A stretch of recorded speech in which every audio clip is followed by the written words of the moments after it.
देहरादून की पहाड़ियों में एक लड़की की लाश मिलती है। हुलिया देखकर साफ पता चल रहा था कि ये लड़की किसी दूसरे राज्य से आई है। अब कातिल तक पहुंचने के लिए पुलिस के पास सुराग के नाम पर सिर्फ 18 गाड़ियां थी। इनमें से एक गाड़ी पर आर्मी लिखा हुआ था।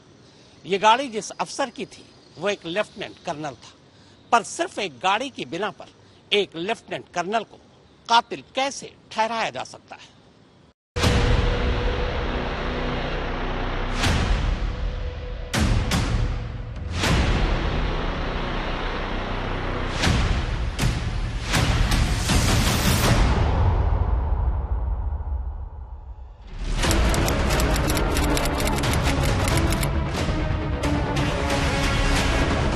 देहरादून के रायपुर पुलिस स्टेशन के एसएचओ को 10 सितंबर की सुबह सुबह एक शख्स ने फोन किया। फोन करने वाला इसी थाने की हद में पड़ने वाले एक गांव सोडा सरोली का ग्राम प्रधान था। लेकिन मामूली दुआ सलाम के बाद ग्राम प्रधान ने एसएचओ साहब को जो बात बताई उसने साहब के होश उड़ा दिए।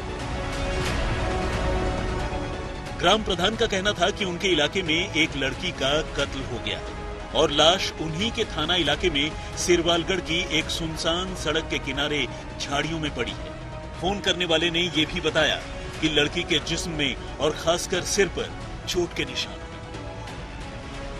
रायपुर पुलिस स्टेशन के थानेदार अब दल बल के साथ बताई गई जगह पर पहुंचे। खबर बिल्कुल सही थी। सिरवालगढ़ की सुनसान सड़क पर झाड़ियों के बीच एक लड़की की लाश पड़ी थी। मरने वाली लड़की की उम्र यही कोई 30-35 साल के आसपास होगी। लड़की ने एक सिंगल पीस स्कर्ट नुमा ड्रेस पहन रखी थी। लाश पर चोट के कई निशान थे। खासकर सिर पर किसी भारी चीज से हमला किया गया था। हालांकि लाश के आसपास कोई पर्स या आई कार्ड जैसी चीज नहीं थी जिससे लड़की की पहचान पता की जाए, मगर पास में ही एक टॉयलेट क्लीनर की खाली बोतल जरूर पड़ी थी। ऐसे में पुलिस के लिए सबसे पहले मरने वाली लड़की की पहचान पता करने की बड़ी चुनौती थी। एक खास बात यह भी थी कि चेहरे मोहरे से लड़की लोकल नहीं बल्कि भारत के उत्तर पूर्वी हिस्से या फिर नेपाल की रहने वाली लग रही थी। अब अगर लड़की वाकई बाहर की थी तो फिर किसी लोकल थाने में उसकी गुमशुदगी की रिपोर्ट दर्ज होने की गुंजाइश भी नहीं के बराबर थी। हालांकि पुलिस ने ऐसी रिपोर्ट के बारे में भी पता किया, मगर उसे कामयाबी नहीं मिली। अब एक एक कर पुलिस ने सबसे पहले सीसीटीवी कैमरों की फुटेज खंगालने का फैसला किया। सिरवालगढ़ में जिस जगह पर लाश फेंकी गई थी वहां आसपास कोई सीसीटीवी कैमरा नहीं लगा था, बल्कि ये एक सुनसान जगह थी। इसलिए पुलिस ने सिरवालगढ़ की तरफ जाने वाले तमाम सड़कों में लगे सीसीटीवी कैमरों की फुटेज देखने का फैसला किया। चूंकि लाश सुबह सवेरे मिली थी, शक था कि लाश एक रोज पहले रात के अंधेरे में ही फेंकी गई होगी। इस हिसाब से पुलिस के पास करीब 12 से 15 घंटों का एक समय था। इस कोशिश में पुलिस ने करीब 250 गाड़ियों की जांच की जो सिरवालगढ़ की तरफ आती जाती नजर आ रही थी, और इसके बाद उसने 18 ऐसी गाड़ियों को शॉर्टलिस्ट किया जिनका इस वारदात से वास्ता हो सकता था। इनमें गाड़ियों की मेल, उस पर लिखे शब्द, जाने और आने के बीच का टाइम गैप, सब कुछ नोट किया गया। तो इसमें जब आपके पास शुरू में लीड आई और आपने सीसीटीवी भी खंगाले, उसमें कई सारी गाड़ियां का जिक्र है, लगभग 24 से 30 गाड़ियां उस समय पे आती जाती रहीं, लेकिन आपका इस पर्टिकुलर नंबर पे कैसे ध्यान गया? उस गाड़ी के पीछे जो रियर जो पोर्शन में जो विंड स्क्रीन है उस पर आर्मी लिखा हुआ था, वो हमारा लीडिंग पॉइंट था। फिर जो गाड़ी का नंबर जो जैसे मैंने बताया कि जब हमको बेसिक सा आइडिया हुआ तो फिर फर्दर जाकर के हमने और सीसीटीवी फुटेज के जो उसको देखने बाद तब आगे जाके जो है ये समझ लीजिए कि जौलीग्रांड के आसपास की जो सीसीटीवी हैं उससे फिर नंबर हुआ। और हमारे देहरादून में बहुत सारे यहाँ जो है लगभग 450 के लगभग यहाँ सीसीटीवी हमारे स्मार्ट सिटी स्कीम के तहत लगाए गए हैं। उनके माध्यम से भी फिर हम उसको डेवलप किया हमने। उसके घटना से 2-3 दिन पहले का मूवमेंट का तब क्लियर हुआ, और मूवमेंट का पूरा हमारे यहाँ उसका चार्ट हमको मिला कि ये गाड़ी कहाँ गई थी। उस गाड़ी के फिर उससे भी हमको इसका जो एग्जैक्ट लोकेशन कहाँ गई थी और यहाँ इस जहाँ पर घटना था तो वहाँ पर कितने बजे पहुंची है। वैसे जांच सिर्फ गाड़ियों के सहारे ही नहीं चल रही थी, बल्कि पुलिस दूसरे तरीकों से भी कातिल तक पहुंचने की कोशिश कर रही थी। इसी सिलसिले में पुलिस ने गौर किया कि मरने वाली लड़की ने जो सिंगल पीस स्कर्ट पहनी है वो ज्यादा पुरानी नहीं है, यानी कुछ रोज पहले ही खरीदी गई है। पुलिस ने बारीकी से उस ड्रेस का मुआयना किया तो उसे ड्रेस में ही एक बारकोड भी मिला और तब पुलिस ने इसी बारकोड के सहारे इस ड्रेस को बेचने वाले दुकानों तक पहुंचने का फैसला किया। पुलिस जूडियो ब्रांड के इस ड्रेस के 2 शोरूम्स जाखन और किशन नगर में पहुंची और इन दोनों ही शोरूम से पिछले चंद दिनों में कुल 8 ऐसे ड्रेस बेचने की बात सामने आई।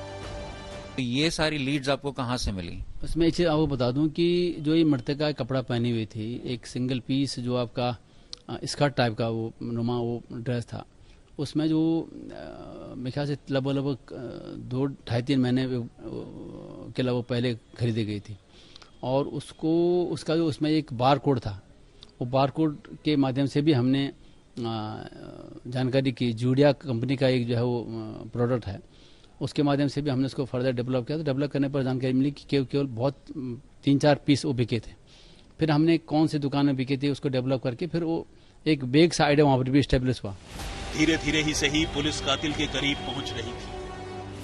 पुलिस ने जिस टाइम फ्रेम में वो ड्रेस बेची गई थी, उस टाइम फ्रेम में उन दुकानों के पास की सीसीटीवी फुटेज चेक कर ये देखने की कोशिश की कि क्या उन 18 शॉर्टलिस्ट की गई गाड़ियों में कोई गाड़ी उस खास वक्त में शोरूम के आसपास आई थी या नहीं। और इस कोशिश में पुलिस को पहली बड़ी कामयाबी मिली। पुलिस को एक ऐसी किया एसयूवी का पता चला जिस पर आर्मी लिखा हुआ था। यही किया एसयूवी 9 और 10 सितंबर की दरमियानी रात को सिरवालगढ़ की तरफ जाती और आती हुई भी देखी गई। अब पुलिस गाड़ी के नंबर से उसके मालिक का एड्रेस पता कर चुकी थी। पुलिस को पता चला कि वारदात से पहले दिन रात को वो गाड़ी करीब 11 बजे अपने पते पर वापस लौटी थी। यानी अब तक की तफ्तीश के ये सारे तथ्य एक दूसरे से मेल खा रहे थे और ये शक लगातार गहरा होता जा रहा था कि उस किया एसयूवी से ही लड़की के मर्डर का कोई ना कोई कनेक्शन जरूर है। वो किया एसयूवी आर्मी के एक लेफ्टिनेंट कर्नल की थी। पुलिस ने आनन फानन में लेफ्टिनेंट कर्नल का मोबाइल नंबर निकाला और उसकी सीडीआर भी चेक की। सीडीआर में भी कर्नल साहब की लोकेशन उन्हीं इलाकों में नजर आ रही थी जहां जहां गाड़ी गई थी। सीडीआर में वारदात वाले समय के आसपास एक संदिग्ध नंबर से भी कर्नल साहब की बातचीत के सुराग मिल रहे थे। ऐसे में तमाम सुराग जब सबूतों में तब्दील होने लगे तो पुलिस ने कर्नल साहब की कोठी पर दबिश डाली। ये थे कर्नल रामेंदु उपाध्याय ने पहले तो ऐसी किसी वारदात में शामिल होने की बात से साफ इनकार कर दिया, लेकिन जब पुलिस ने उसका सबूतों से सामना करवाया तो उसके पास गुनाह कबूल करने के सिवाय कोई चारा नहीं था। उसने माना कि उसी ने 9 सितंबर की रात को श्रेया नाम की उस लड़की का कत्ल किया था और कत्ल की वजह थी लड़की का पहले से शादीशुदा उस कर्नल पर शादी के लिए दबाव बना। असल में कर्नल उपाध्याय की पोस्टिंग पहले पश्चिम बंगाल के सिलीगुड़ी टाउन में थी। वहां उसका एक डांस बार में आना जाना था और वहीं नेपाली मूल की इस लड़की से कर्नल की मुलाकात हुई। ये लड़की उस बार में डांसर के तौर पर काम किया करती थी, लेकिन यहाँ डांस से शुरू हुआ मनोरंजन पहले दोस्ती में बदला और फिर धीरे धीरे प्यार में तब्दील हो गया। दोनों एक दूसरे के काफी करीब आ गए और अब कर्नल उपाध्याय ही लड़की के सारे खर्चे उठाने लगा। लेकिन जैसे ही कर्नल उपाध्याय का ट्रांसफर देहरादून हुआ, उसने लड़की से सारे रिश्ते नाते खत्म कर लिए और देहरादून चला गया। अब इतने दिनों से साथ रहने वाली लड़की कर्नल उपाध्याय से अपना हक मांगने लगी थी। वो कर्नल से शादी करने की जिद पर अड़ी थी, लेकिन कर्नल पहले से शादीशुदा था और उसे एक बच्चा भी है। इन हालात में कर्नल उससे पीछा छुड़ाना चाहता था। एक प्रेम प्रसंग वाला मामला था। सिलीगुड़ी में जब लेफ्टिनेंट कर्नल साहब जो हैं राकेंद्र जी, उनकी वहाँ पोस्टिंग थी, तो तब वहाँ चूंकि लड़की श्रेया जो है वहाँ बार डांसर थी, तो संभवतः तो उस बार में इनका आना जाना था, वहीं से उसकी मुलाकात हुई, बातचीत हुई, प्रेम प्रसंग बन गया, इंटीमेट रिलेशन के डेवलप हो गए। जब इस जुलाई में इनकी पोस्टिंग यहाँ देहरादून हो गई तो उनके साथ वो महिला भी यहाँ आ गई थी।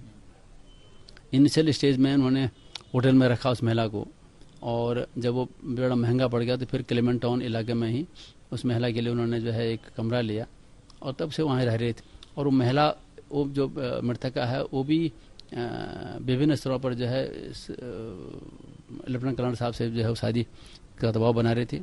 आपस में मारपीट, गाली गलौज की भी घटनाएं हो रही थी। तो एक तनाव का कारण था और संभवतः उसी को दृष्टि रखते हुए उसने फिर जो है उस दिन एक योजना के तहत उसने मतलब हत्या कारित किया। लड़की अपना हक मांगती हुई सिलीगुड़ी से देहरादून आ गई। यहाँ कर्नल उपाध्याय ने ही उसके रहने और ठहरने का इंतजाम किया। यहाँ तक कि उससे कपड़े भी खरीद कर दिए। उधर कर्नल की बीवी को अपने पति के इस रिश्ते की खबर मिल चुकी थी। इस रिश्ते को लेकर घर में झगड़े होने लगे थे। जाहिर है कर्नल तनाव में था और वो इससे बाहर निकलना चाहता था। बस इसीलिए उसने लड़की की हत्या की साजिश रच ली।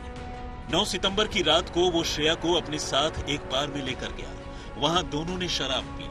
इसके बाद गाड़ी में ही दोनों के बीच रिश्ते को लेकर विवाद हुआ और इसी गुस्से में कर्नल ने गाड़ी में रखे हथौड़े से श्रेया के सिर पर एक के बाद एक कई वार किए, उसकी जान ले ली। इसके बाद कर्नल उपाध्याय अपनी किया कार से उसकी लाश सिरवालगढ़ की तरफ लेकर गया और वहां रात के अंधेरे में सुनसान जगह पर श्रेया की लाश फेंक कर गाड़ी में रखा टॉयलेट क्लीनर उसके चेहरे पर डाल दिया और फरार हो गया।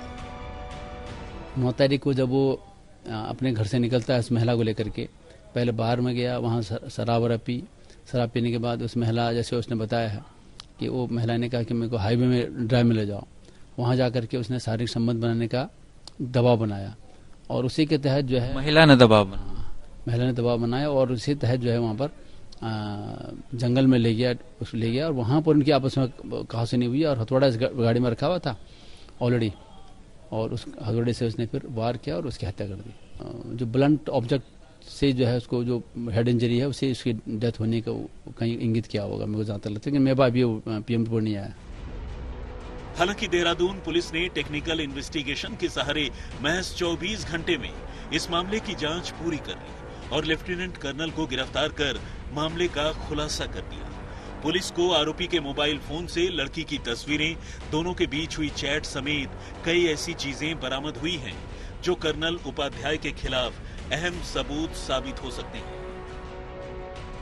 जो सबूत इस मामले में पुलिस को मिले हैं उन सब में पूरी कॉन्स्पिरेसी जो कि राकेंदु उपाध्याय ने रची थी उसका पर्दाफाश हो चुका है और इन्वेस्टिगेशन लगभग पूरी हो चुकी है, जिसमें कि राकेंदु उपाध्याय ने अकेले इस साजिश को और इस वारदात को अंजाम दिया था। इसमें कोई और राकेंदु के साथ मिला हुआ नहीं था। राकेंदु की गाड़ी जब्त कर ली गई है, हथौड़ा जब्त कर लिया गया है और जो फिनाइल जो कि राकेंदु ने श्रेया को मौत के घाट उतारने के बाद डाला था उसको भी जब्त कर लिया गया है। देहरादून से अंकित शर्मा, आज तक।